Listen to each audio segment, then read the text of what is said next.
Цветение, как видите, почти что с моего роста. Вот. Я хотел добраться вот до этой башни, нашей жилой пятиэтажной башни, полубоевой башни. Вот Машакули, как видите. Но, к сожалению, вот эти башенные комплексы, где я был, они... Там нужно с другой стороны заходить, невозможно. Прямо на отвесных скалах. Что еще хотелось бы добавить? Что это уникальные комплексы. Потому что нигде на Северном Кавказе вот таких именно уникальных средневековых мастеров, которые бы так четко, посмотрите, геометрически, чтобы делали кладку. Ну, не знаю, может, они есть в других местах. Но я видел там глыбы, а у нас ровные геометрические фигуры. Даже, ладно, понятное дело, что квадрат намного проще. Но здесь мы вам показали, что если треугольником, посмотрите прямо на краю арки, посмотрите эти ровные камни.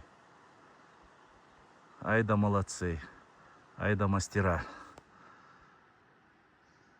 Я надеюсь, что этот замковый комплекс руководство нашего региона, нашей страны обязательно восстановит, имеется в виду законсервирует, или может быть уже законсервировали.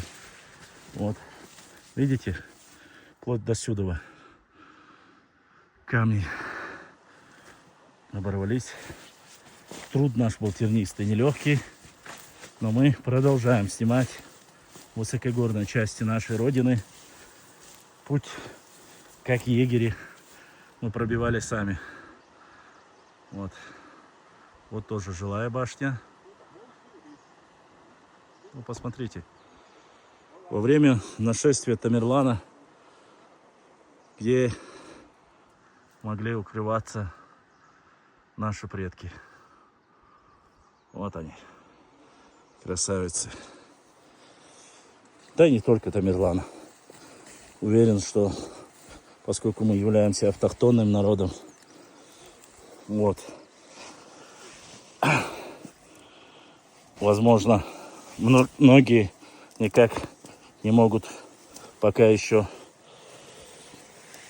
определить возраст и дату. Но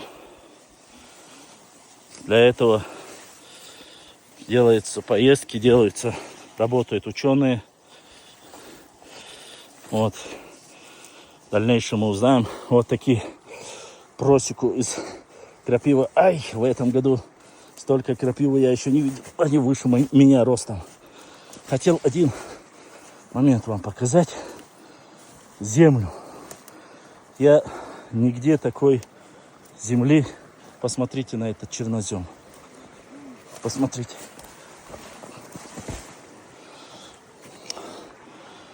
Вот так.